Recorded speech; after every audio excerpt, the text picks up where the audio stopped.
이번 시간은 이제 은퇴설계 그 4장 14번 문제부터 보도록 하겠습니다. 네, 퇴직소득세를 계산하는 문제인데요. 네, 계산 문제로 은퇴해서 자주 출제가 되고 있으니까 잘 봐두셔야 되겠고요. 네, 다음 조건을 참조하여 퇴직근로자의 퇴직소득에 대한 소득세를 계산한 것으로 적절한 것을 물었네요. 일단 퇴직소득세 계산하는 걸 보시면 네, 퇴직소득세는 수령한 퇴직금이 있겠죠. 네, 퇴직급여에서 공제 두 가지를 빼주셔야 돼요. 두 가지 공제가 뭐냐면 소득비례공제. 몇 퍼센트 공제하나요? 네, 일단 40% 공제를 해야 되죠. 그 다음에 또 한 가지, 네, 근속연수 공제. 네, 근속연수에 따라서 달라지는 근속연수 공제를 빼게 되죠. 네, 즉, 공제 두 가지, 네, 빼고 나면, 네, 이걸 과세표준이라고 하죠. 그런데 퇴직소득은 1년 동안 만들어 놓은 소득이 아니라 근무하는 장기간에 걸친 소득이기 때문에 이것을 바로 세율을 적용하는 게 아니라 근속연수로 나눠주는 연분. 그래서 이걸 근속연수로 나누게 되죠. 그러면 이제 연평균 과세표준이 나오게 되고요. 다시 거기에다가 연평균 과세표준에다가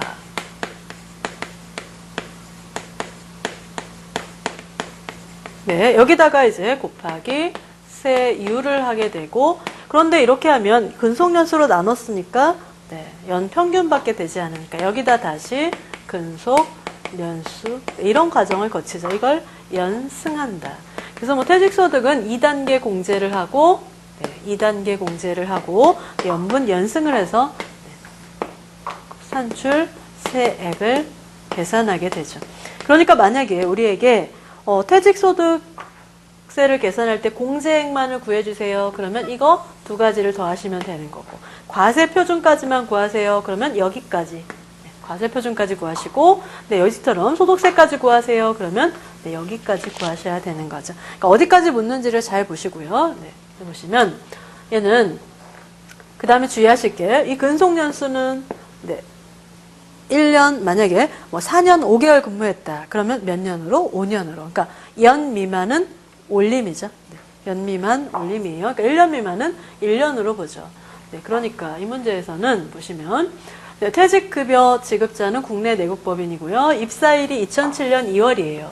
그런데 퇴사일은 2011년 6월이죠. 몇 년 근무했어요?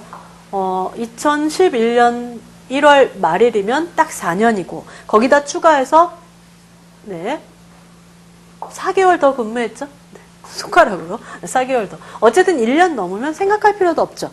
네, 1년 넘으면 그걸 몇 년으로 보면 돼요? 네, 1년으로 보면 되니까 여기서는 이 사람 몇 년 근무한 거예요? 5년. 네, 4년 4개월이지만 5년으로 해주셔야 되고요. 네, 수령한 퇴직급여가 얼마냐면 4천만 원이죠. 네. 그럼 근속연수 공제 얼마인가 볼까요? 5년 근무했으니까 여기 5년 이하에서 찾으셔야 되겠네요. 네, 30만 원 곱하기 연수니까 네, 이 사람은 근속연수 공제는 150만 원이다. 그런 얘기죠. 그러면 이번에 수령한 퇴직급여가 얼마냐 하면 4천만 원, 퇴직급여 4천만 원. 여기서 공제 두 가지 뺄 거죠? 일단 무슨 공제? 40% 공제. 네, 그러니까 4천만 원의 40%. 네, 1,600만 원 뺄 거고, 네, 그 다음에 두 번째는 근속연수 공제.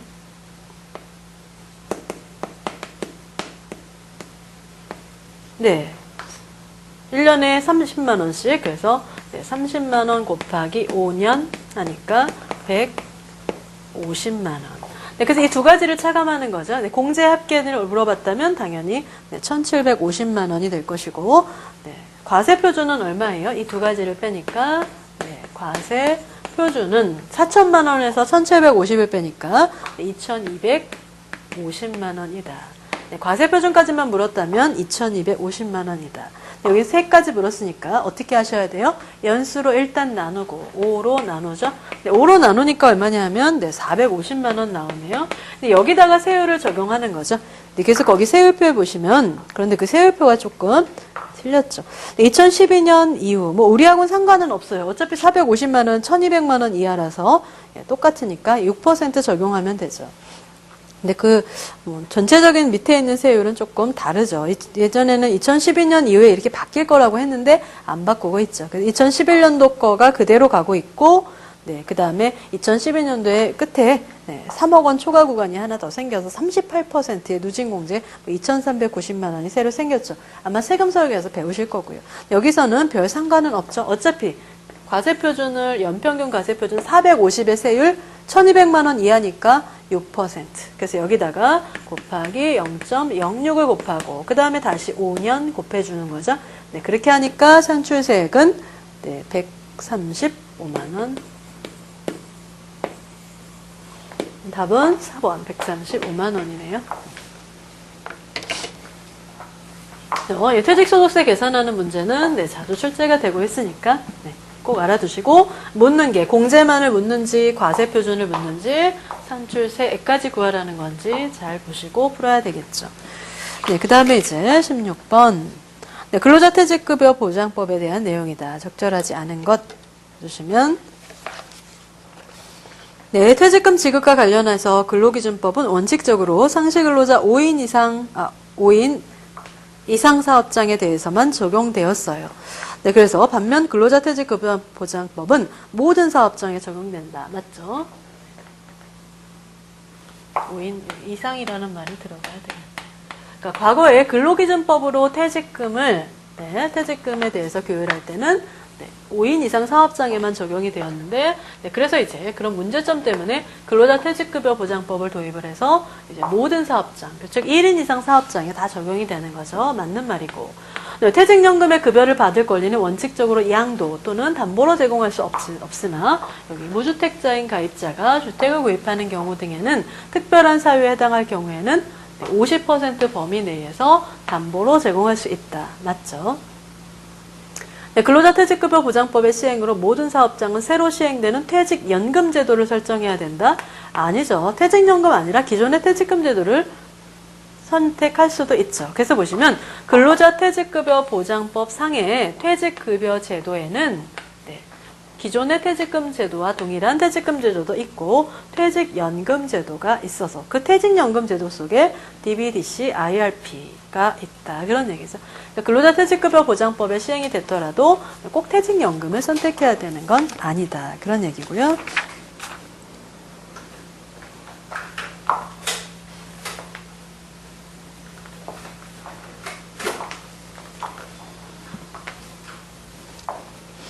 네, 다음은 이제 17번 문제죠. 네, 17번. 다음 근로자 퇴직급여 보장법에 대한 설명 중 적절한 것을 물었네요. 적절한 것. 여기 개인퇴직계좌, 이게 용어가 조금 바뀌었죠. 그래서 개인형 퇴직연금을 말하는 거예요. 네, 개인형 퇴직연금 제도. 이렇게 바꿔주셔야 되겠죠. 네, 개인형 퇴직연금 제도는 상시근로자 10인 미만 사업장에서 근로자 대표의 동의를 얻어 근로자 전원에게 개인형 퇴직연금 제도를 설정하는 경우 퇴직급여 제도를 설정한 것으로 본다. 맞죠? 네, 1번이 답이네요. 적절한 것 찾기니까. 네, 사용자가 퇴직급여의 종류를 선택하거나 변경할 때는 근로자 대표의 동의가 필요하죠. 동의. 근로자 대표와 협의하는 경우는 퇴직급여와 관련해서 딱 한 가지죠. 협의하는 경우는 언제 협의하냐면, 내용을 변경할 때, 그것도 불리하지 않게. 내용 변경 시. 이때만 협의고요. 나머지는 다 동의예요. 네, 그러니까 동의받아야 되는 건 종류를 선택하거나 변경할 때, 그리고 불리하게 내용을 변경할 때 다 동의죠. 그 다음 사업자를 선정할 때, 규약을 작성할 때 다 동의해요. 그러니까 내용을 불리하지 않게 변경한다. 그러면 그때만 협의다. 그리고 하나의 사업장에서 퇴직금 제도, 확정급여형, 확정기여형, 퇴직연금 제도를 동시에 시행할 수 있죠. 선택권을 주면 되죠. 근로자들에게. 네, 그리고 근로자 대표란 근로자 과반수 여부와 상관없이 노동조합? 아니죠. 근로자 과반수로 형성된 노동조합이 있을 때는 그 노동조합을 의미한다. 없다면 근로자 과반수가 근로자 대표죠. 네, 그 다음에 이제, 그 퇴직연금 종류에는 확정급여형과 확정기여형, 그리고 개인형 퇴직연금 제도가 있죠. 뭐 개인형 퇴직연금 제도는 특징이 확정기여형과 거의 유사하죠. 네, 확정급여형이 먼저 나오죠. 확정급여형 퇴직연금 제도. 네, 말 속에 다 뜻이 있죠. 확정급여, 뭐가 확정되어 있는 거예요? 나중에 받을 급여가 확정되어 있는 게 확정급여형이에요. 어차피 나중에 받을 급여가 확정되어 있으니까 사용자 입장에서는 네, 그것만 만들어주면 돼요. 그러니까 스스로 운영을 해서, 사용자가 운영을 해서 운영을 잘하면 매년 납입해야 되는 네, 납입액이 줄어들 수도 있는 거죠. 네, 그래서 그런 부분들을 보시면 확정급여형 퇴직연금 제도에 대한 설명이다. 가장 적절하지 않은 것, X찾기. 네, 근로자가 받을 연금급여의 산정 방식과 금액이 사전에 확정된, 받을 연금급여가 확정된 게 확정급여형이죠. 네, 사용자는 확정된 일시금 또는 연금을 지급하기 위한 모든 부담을 누가 지냐 하면 사용자가 지게 돼요. 1번 맞고요. 2번 확정급여형 퇴직연금 제도에서 받게 될 일시금 또는 연금은 기본적으로 현행 퇴직금 제도에서의 퇴직금과 같다. 맞죠? 네, 동일 또는 그 이상이면 되죠. 세 번째, 확정급여형 퇴직연금 제도는 금액이 확정되어 있으므로 여기까지는 맞고요. 사용자는 적립금의 운용 결과에 따라 적립해야 할 금액이 변동될 수 있죠. 네, 운용을 잘하면 적립금이 줄어들 수도 있죠. 어차피 나중에 줄 게 정해져 있는 거니까. 네 번째, 확정급여형 퇴직연금 제도를 도입하기 위해 사용자는 근로자 대표의 동의를 얻어서 독립, 그리고 퇴직연금 규약을 작성하여 주무관청에 신고해야 된다. 맞죠? 여기 협의 그러면 틀리죠. 퇴직연금 제도를 도입하거나 그 제도 자체를 변경할 때는 동의죠.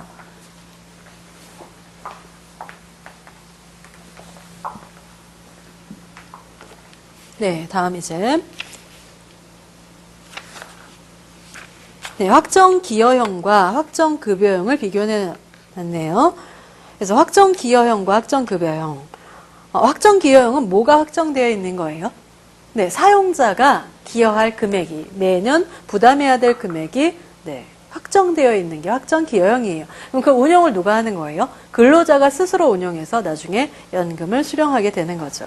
네, 그래서 보시면 네, 확정기여형과 확정급여형을 비교한 것이다. 적절치 않은 것. 네, 일단 근로자에 대한 미래 급부액이 확정되어 있는 게 확정급여형. 맞죠? 네, 확정기여형은 나중에 얼마 받을지는 모르죠. 근로자가 어차피 운용을 어떻게 하느냐에 따라 다른 거니까 맞고.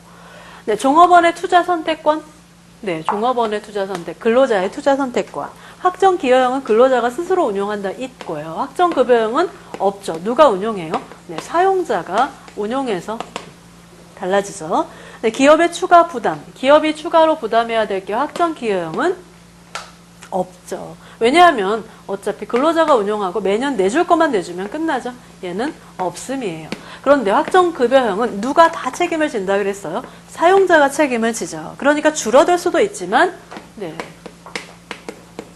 만약에 운용을 잘못하면 더 추가로 부담해야 될 수도 있죠. 그래서 요거 네, 그러니까 그 부담금의 변동이 있을 수 있는 건 확정급여형이에요. 확정기여형은 기업이 부담하는 금액이 확정되어 있는 거라 추가 부담 없음. 네, 종업원의 개별 계좌, 확정기여형은 있죠. 네, 개인 계좌로 종업원 개인 명의로 부담금을 납부하게 되고 확정급여형은 없죠. 전체 근로자. 여기는 네, 전체 근로자. 여기는 근로자 개인 명의.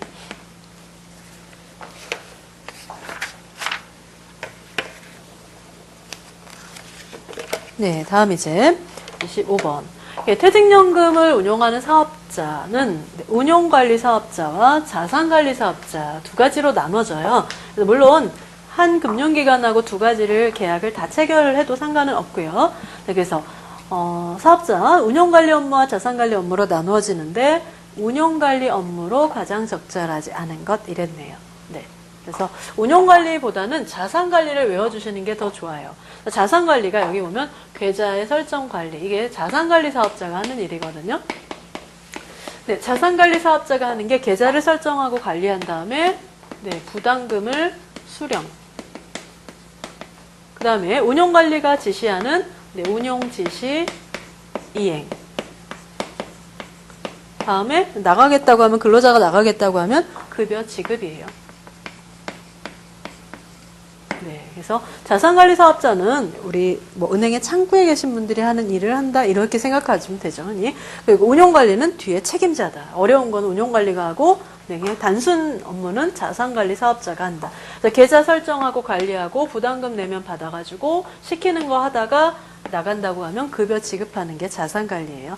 반면에 운용관리는 어려운 일을 하죠.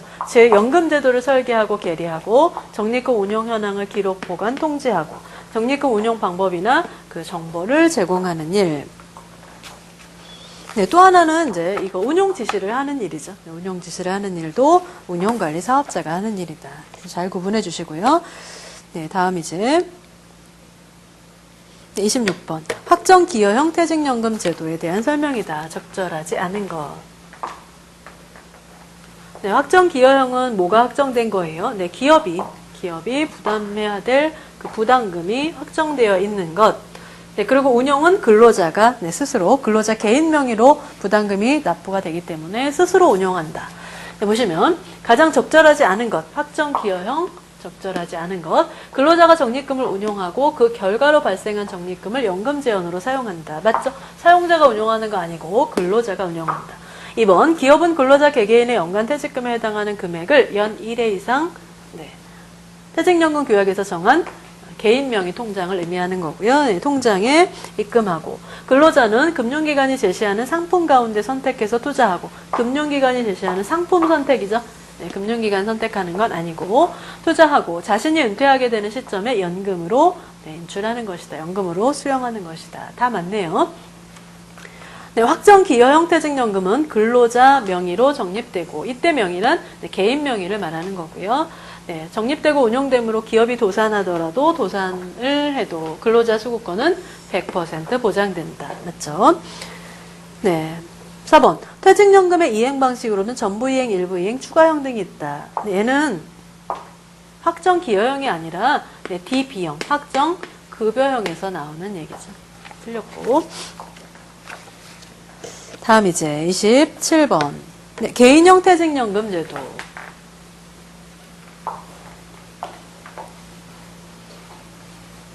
네, 개인형 퇴직연금 제도에는 이제 가입할 수 있는 게 현재 두 가지가 있죠. 그래서 퇴직금을 일시금으로 수령했을 경우 개인적으로 가입하는 경우가 있고 상시근로자 10인 미만 사업장에서 그 퇴직연금 제도를 좀 간단하게 도입할 수 있게 해준 게 또 개인형 퇴직연금 제도가 있어요. 네, 계약 내용이나 운영 구조는 확정 기여형 퇴직연금과 같은 형태로 운용이 되고요.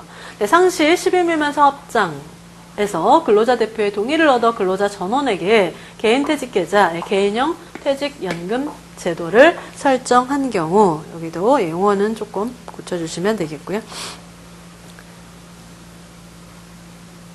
네, 개인형 퇴직연금 제도를 설정한 경우 퇴직급여 제도를 설정한 것으로 본다. 이때 퇴직연금 규약은 작성하여 주무관청에 신고? 아니죠. 얘는 생략이 가능하죠. 퇴직연금 규약.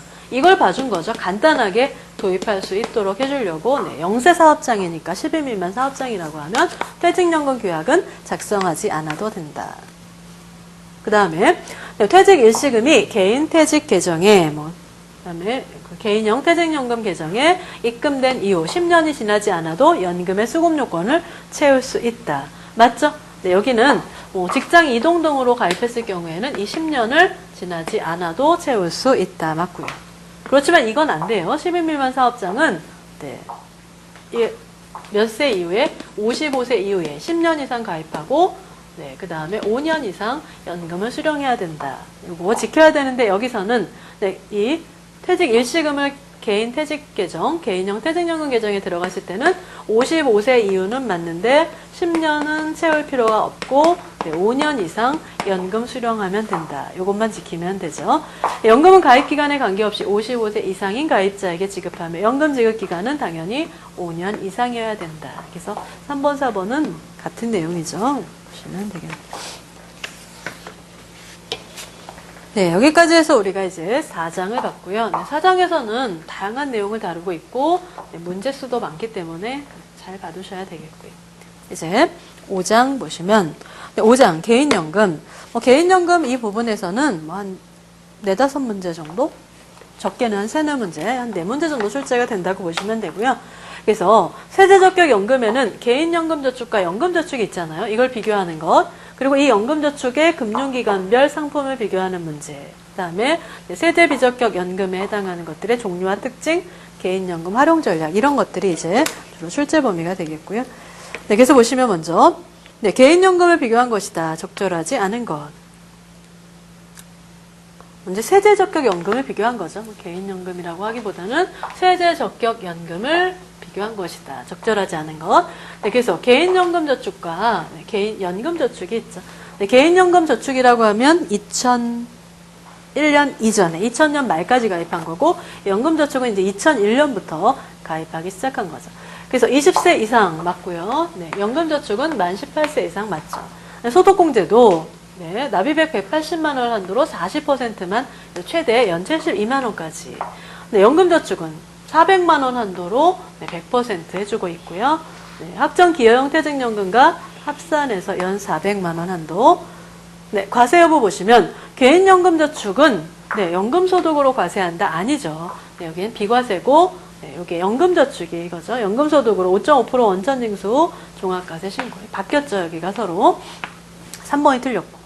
최대 적립액은 뭐 연간 1,200만 원 맞죠? 분기당 300만 원이니까. 네, 2번 잘 보셔야 되겠고.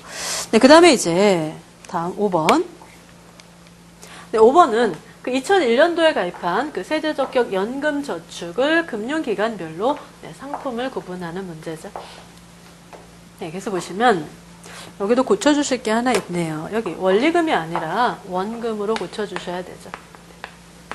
수정해 주시고요. 네, 연금저축 상품의 유형별 비교 중 가장 적절하지 않은 것.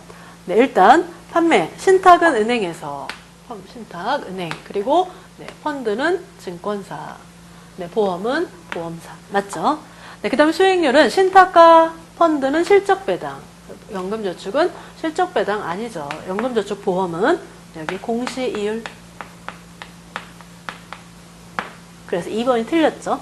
네, 3번은 실적배당은 실적배당인데 안전자산 위주, 대부분 채권으로 투자하기 때문에 낮은 기대 수익률, 펀드는 공격적인 운용, 그래서 높은 투자 위험이고요. 네, 은행의 연금저축 신탁은요, 원금 보전이에요. 원금이 보전되고, 네, 예금자 보호, 은행에서 하니까 예금자 보호가 돼요. 네, 연금저축 펀드는 고수익 추구가 가능하지만 원금 보전이 되지 않고 원금 손실 가능성이 있죠. 예금자 보호도 안 돼요. 네, 연금저축보험은요. 네, 종신연금이 수령 가능한 게 보험사의 연금저축보험이고요. 네, 여기는 원리금 보장이죠. 네. 최저 보증 이율이 있어서 최소한의 이자가 발생이 되기 때문에 원리금 보장이 되고 역시 예금자 보호는 되고요. 이 특징들 잘 봐두셔야 되겠고요. 다음 이제 6번 연금저축의 과세.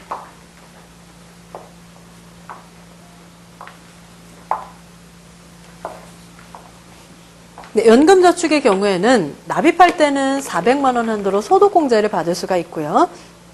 연금으로 수령하는 경우에는 5.5% 원천 징수한 다음에 600만 원을 초과하면 종합과세. 그쵸? 네, 그리고 연금으로 수령하지 않고 중간에 해지하거나 일시금으로 수령하는 경우에는 네, 기타 소득세 22%를 과세하고 있고, 그런데 그 해지가 5년 이내에 이루어진다면 네, 그때는 해지가산세 2.2%까지 추가가 되는 거죠. 네, 그런 내용들이고요. 보시면 연금저축 세제에 대한 설명 중 적절하지 않은 것. 1. 연금지급시 지급기간이 5.5%로 원천징수하며 연금소득은 종합소득세 신고 대상이다. 맞죠? 네, 그리고 연간 600만 원 이하의 연금, 600 이하의 연금을 수령하는 경우에는 본인의 선택으로 네, 원천징수 세율에 의한 그 원천징수를 완결하면 종결될 수 있고요. 즉 분리과세로 종결할 수도 있고 네, 종합소득세 과세표준 확정 신고 등의 절차가 불필요해진다. 선택이죠. 네, 분리과세 선택할 수 있고요. 600만 원 이하일 때만 600만 원 초과하면 무조건 종합과세예요. 네, 가입자가 계약기간 만료 전에 중도해지하거나 만료 후 연금 외의 형태로 수령하는 경우에는 네, 그 과세 대상 소득 금액을 배당 소득 아니라 무슨 소득이에요? 네, 기타 소득으로 하며 22%의 세율로 원천 징수한다. 5년 이내면 해지가산세 2.2% 추가된다 그랬고요.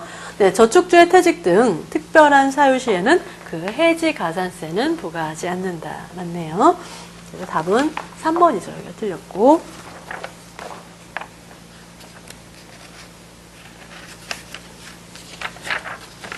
네, 다음에 이제 8번 연금계약 이전 제도. 네, 연금계약 이전은 그 앞에서 살펴봤던 금융기관 간의 연금저축 신탁 펀드 보험 간에만 이전을 할 수가 있죠. 2001년도 이전에 가입한 개인연금저축과 연금저축 간에는 이전할 수가 없어요. 네.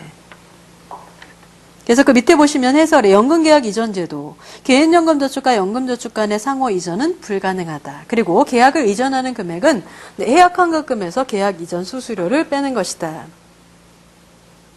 그 다음에 뭐 안 되는 게 있죠. 그 이전 안 되는 거. 압류, 가압류, 질권 설정 등의 계약은 이전이 안 되고 대출금이 있는 경우에는 대출금을 상환하고 계약 이전을 할 수 있고 납입 한도를 초과한 계약도 이전이 금지되고 네, 그 다음에 보험 상품 같은 경우, 연금저축 보험 같은 경우는 장해연금이 지급 중이거나 보험료 납입 면제를 받았거나 보험사고가 발생했지만 아직 보험금이 확정되지 않은 계약도 이전이 안 된다 그랬네요. 네, 보시면 그래서 연금계약 이전 제도에 대한 설명으로 적절하지 않은 것 8번. 네, 1. 압류, 가압류, 질권 설정 등이 된 계약은 이전이 금지된다. 그리고 대출금이 있는 경우에는 계약은 별도 자금으로 상환한 경우에만 허용된다. 맞죠? 납입한도 초과 계약의 계약 이전은 금지된다. 그래서 계약 이전 신청일이 속한 분기 기준으로 이전 후 가입한 금융기관에서 1인당 가입 한도가 초과된 경우 계약 이전이 금지된다. 그랬네요. 예, 그리고 계약 이전 금액은 해지 환급금에서 수수료를 공제한 금액이다. 자산 운용사 상품 및 일부 보험사의 경우에는 수수료가 없는 경우도 있다. 예, 해지 환급금 기준이에요. 여기 뭐 납입액 전체다 그러면 틀리죠. 네, 그 다음에 보험사고가 발생해서 장해연금을 지급하고 있는 계약은 이전이 금지되나 보험사고가 발생했으나 보험금 지급이 확정되지 않은 계약도 이전이 금지된다 그랬죠. 여기가 틀렸네요.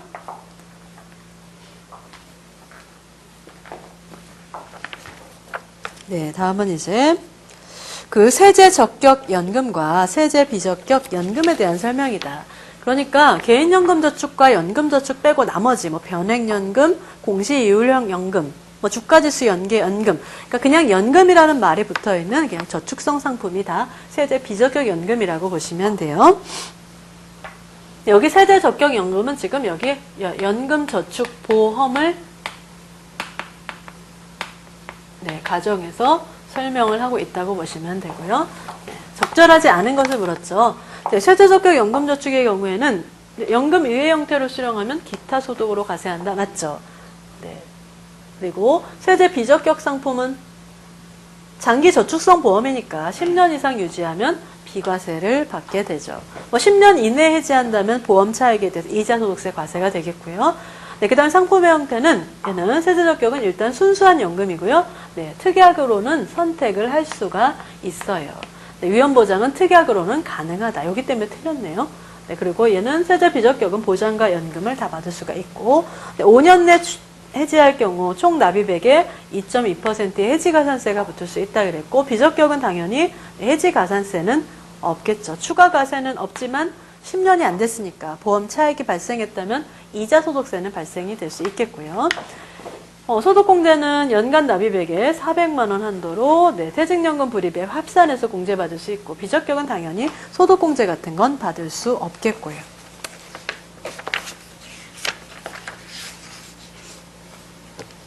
네, 다음 이제 세제 비적격 연금 상품 중에서 변액연금. 네, 변액연금에 대한 설명으로 부적절한 것을 물었죠. 네, 변액보험은 보장과 투자가 혼합되어 있으며 인플레이션 해지 기능이 있죠. 맞고요. 네, 투자하는 거죠. 네, 그 다음에 최저연금 적립금 보증제도의 경우 네, 최저연금 적립금 보증제도 네, 원금 손실 위험은 중도 해약 시와 연금 개시 시의 성과가 나쁠 때만 발생한다. 네, 연금 개시 시에는 네, 원금 손실 위험이 없죠. 네, 그래서 중도 해약 시에만 원금 손실 위험이 있다. 최저연금 적립금 보증제도가 뭐냐면 연금을 개시하는 시점에서 투자 성과가 나빠가지고 마이너스 수익률이 나 있더라도 네, 최소한 납입보험료 이상, 뭐 한 100에서 130% 회사마다 다르죠. 납입보험료 이상을 보증해주는 게 최저연금 적립금 보증이죠. 네, 저금리 시대 장기적으로 이익 낼 가능성이 높은 상품이다. 맞고요. 네, 최저사망보험금 보증제도가 있죠. 최저사망보험금은 네, 최저한도의 사망보험금으로 사망 시점에 이미 납입한 보험료를 보증해 주는 것이다. 맞네요.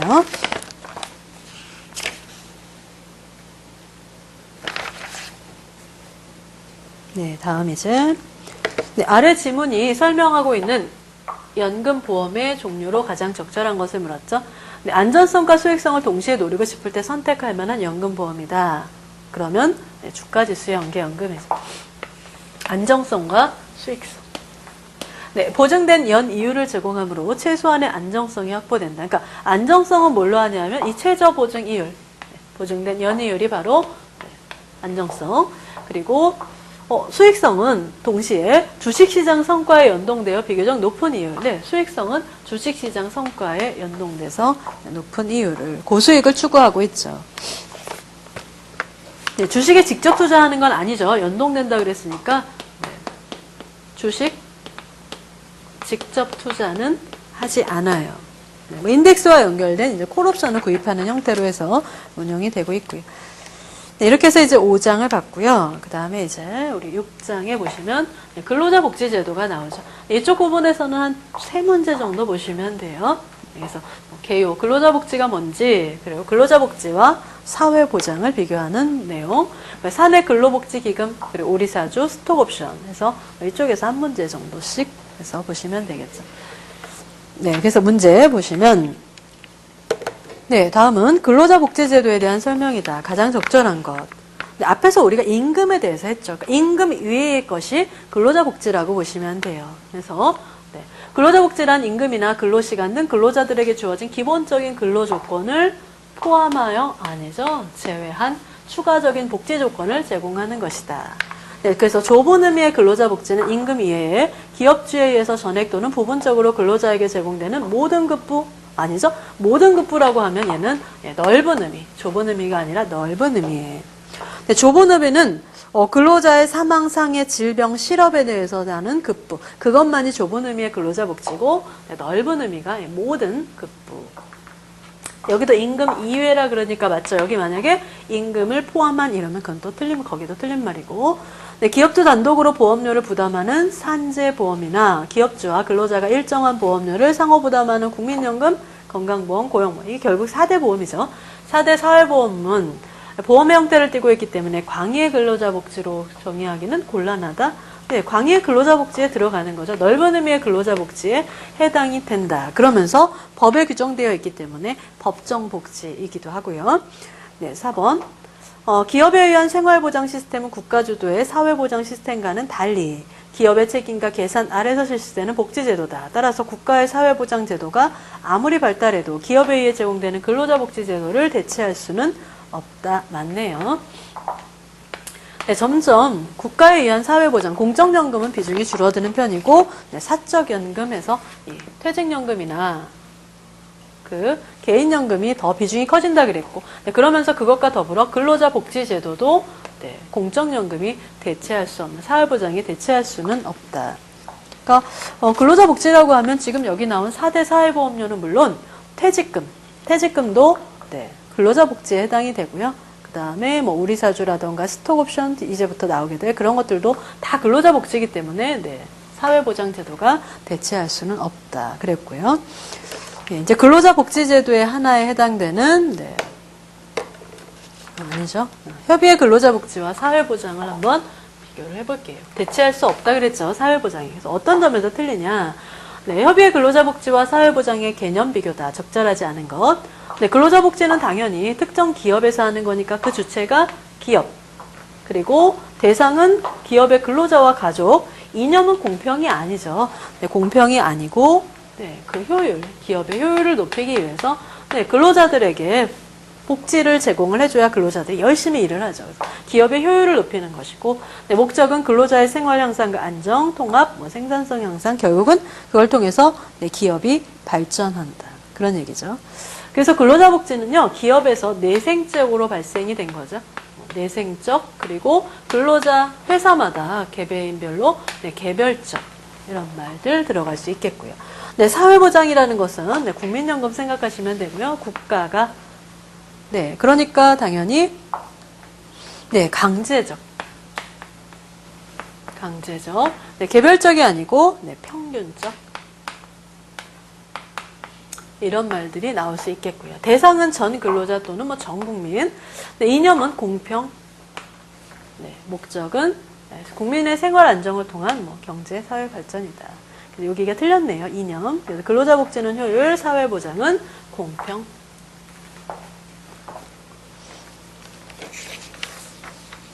다음 이제 근로자 복지의 하나인 4번 사내 근로복지 기금을 보도록 할게요.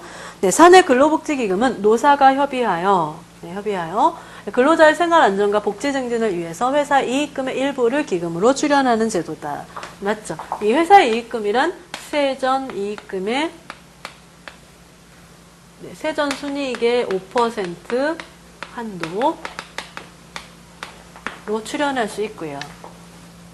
사내 근로복지 기금 제도는 근로자 복지이면서 근로자 복지 제도의 성격을 갖고 있으면서 또 이익금의 일부를 근로자들에게 환원하는 거니까 성과 배분제의 성격을 갖고 있죠. 사내 근로복지기금은 근로자의 주택 구입자금 보조, 그리고 우리사주 구입자금 지원 등을 통해서 근로자의 여기도 재산이죠. 계산이 아니라 근로자의 재산 형성을 위한 지원과 장학금이나 재난구호금의 지급 같은 근로자 생활 안정을 위한 지원을 포함한다. 맞죠? 사내 근로복지기금은 기업과는 별도로 독립법인을 설립해서 운영해야 하므로 출연 기업의 대출이 안 된다죠. 3번이 틀렸네요. 근로자에게 대출은 가능하지만 출연 기업의 대출은 안 되죠. 사내 복지기금에 출연한 금액은 손비 인정이 되고요. 근로자에 대한 증여세도 없죠. 그래서 답은 3번이네요. 출연 기업에는 대출할 수 없다.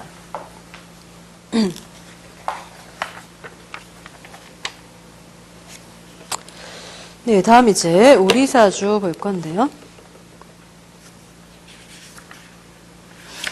그래서 우리사주 제도의 설명 중 가장 적절하지 않은 것을 물었죠.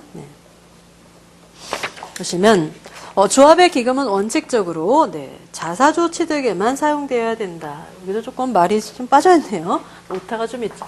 여기 자사주 취득 7. 조합의 기금은 원칙적으로 자사주 취득에만 사용되어야 한다. 맞죠? 회사 상환형 조합 차입금은 조합이 차입했는데 그걸 회사가 상환해 주는 거죠. 개인별 계정으로 관리하고 아니죠. 조합 계정으로. 회사 상환형 차입금은 조합 계정으로 관리하고 그 이외에 회사의 무상 출연이나 조합원 출자금 등은 조합 계정으로 구분하여 아니고 개인별 계정으로 조합원 개인별 계정으로 그래야 되죠. 조합과 조합원이 바뀌었네요. 회사 상환형 차입금만 조합 계정, 그리고 나머지는 다 개인별 계정이에요. 얘도 그 상환을 할 때마다 다시 개인별 계정으로 이제 이체가 되고요. 세 번째, 우리사주 조합과 조합원이 보유하는 주식의 발행 주식수가 20%를 넘을 수는 없죠. 20%를 초과하여서는 우선 배정이나 우리사주 매수 선택권을 부여할 수는 없다. 20% 맞고요. 우리사주 조합은 조합 또는 조합원이 취득한 주식을 일괄하여 그 취득 방법에 따라 취득 기준일로부터 1개월 이내에 예탁해야 된다. 그렇죠? 의무 예탁 기간을 또 알고 계셔야 되겠죠. 1개월 이내에 예탁은 하는데 의무 예탁 기간이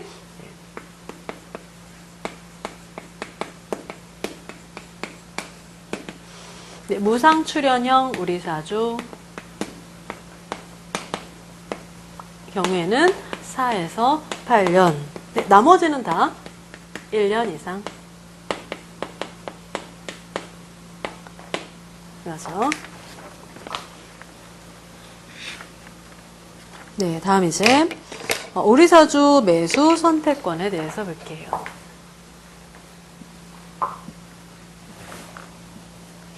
우리사주 매수 선택권에 대한 설명으로 적절하지 않은 것. 우리사주 매수 선택권은 현행 주식 매수 청구 선택권과 네, 스톡 옵션이죠. 현행 주식 매수 선택권과 우리사주 제도를 연계한 제도다. 맞죠? 네, 행사 가격은 권리 부여 시 평가 가격의 80% 이상으로 해야 된다. 맞고요.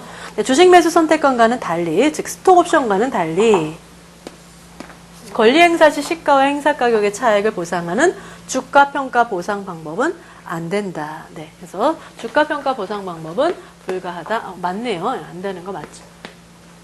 그러니까 방법은 두 가지밖에 없죠. 신주를 발행하거나 회사가 갖고 있는 자기 주식을 교부하는 방식. 주식으로밖에 줄 수 없다는 거예요.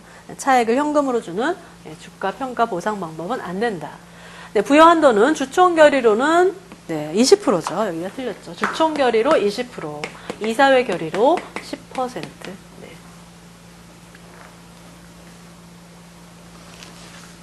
구분해 주시면 되겠고요. 다음. 네, 미국의 ESOP에 대한 설명으로 맞는 것을 고르세요. 그래서 밑에 먼저 내용을 보고 갈까요? 네, ESOP가 내용이 ESOP가 네, 있지가 않네요. 그냥 문제를 봐야 되겠네요. 미국의 ESOP에 대한 설명이다. 맞는 것을 고르시오. ESOP는 종업원 지주제도의 성격을 기본 정신을 잘 살리고 있는 제도로 미국의 종업원 지주제도의 축을 이룬다. 맞죠? 네, 미국 내국 세입법은 ESOP를 여기 확정 기여형 기업연금의 일종으로 규정하고 있다. 확정 기여형이고요. 네, 자사주의 투자 비중을 ESOP 전체 자금 중에 50% 이상이죠. 50% 이상 되도록 의무화하고 있다. 저기 네, 틀렸고. ESOP 이외의 다른 기업연금은 10% 이상을 자사주 투자의 분산 투자 차원에서 금지하고 있다. 그러니까 너무 자사주에 10% 이상 투자하지 못하도록 이외에 금지하고 있는데 ESOP는 오히려 50% 이상을 자사주에 취득하도록 네, 규정을 하고 있죠. 그러니까 이 분산 투자 규정이 적용되지 않고 있고요. ESOP는 스스로 자금을 차입할 수 있고 외부 자금 차입 여부에 따라 차입 ESOP와 비차입 ESOP로 구분된다. 그래서 여기서 틀린 건 다만 빼고 다 맞았죠. 다가 틀렸고 가나, 라, 마. 그리고 확정 기여형 그리고 50% 이상 자사주 취득 네, 그리고 네, 차입할 수 있다. 스스로 자금을 차입할 수 있다. 네, 이 정도 내용을 봐두시면 되겠네요. 네, 다음 이제 스톡 옵션. 주식 매수 선택권. 스톡 옵션이죠. 네, 스톡 옵션은 앞에 있었던 우리사주 매수 선택권은 스톡 옵션과 우리사주를 결합한 거라고 했죠. 전 직원에게, 우리사주 조합원에게 모두 제공이 된다면 이 스톡 옵션, 주식 매수 선택권은 특정 임직원에게만 제공되는 차이가 있죠. 그래서 보시면 스톡 옵션에 대한 설명. 네, 밑에 설명을 먼저 볼까요? 네, 해설해 보시면 모든 주식회사는 부여할 수가 있고요. 그리고 네, 법인 설립과 경영 기술 혁신에 기여했거나 기여할 능력을 갖춘 임직원에게 부여할 수 있고 네, 벤처기업의 경우에는 임직원뿐 아니라 외부인에게도 부여할 수가 있겠고요. 네, 그리고 상법상은 총 스톡옵션의 한도가 발행주식 총수의 10%, 상법상 10%, 네, 그리고 상장법인 또는 협회 등록법인이라면 15%까지, 벤처기업은 50%까지, 그래서 상법상은 10%, 상장법인, 협회 등록법인은 그렇지만 15%까지, 벤처기업은 50%까지 비율 잘 봐두시고, 네, 스톡옵션의 보상 방법은 신주를 발행해서 줄 수도 있고요, 회사가 보유한 자기 주식을 교부할 수도 있고, 그 차액을 금전으로 보상하는 주가평가 보상 방법도 가능하다는 거죠. 앞에서 우리사주 매수 선택권은 안 됐죠. 예, 그리고 주총 특별 결의로부터 2년이 경과해야지만 행사할 수 있고 양도나 담보 제공, 압류는 안 되지만 상속은 된다. 보시면 스톡옵션에 대한 설명으로 적절한 것을 물었죠.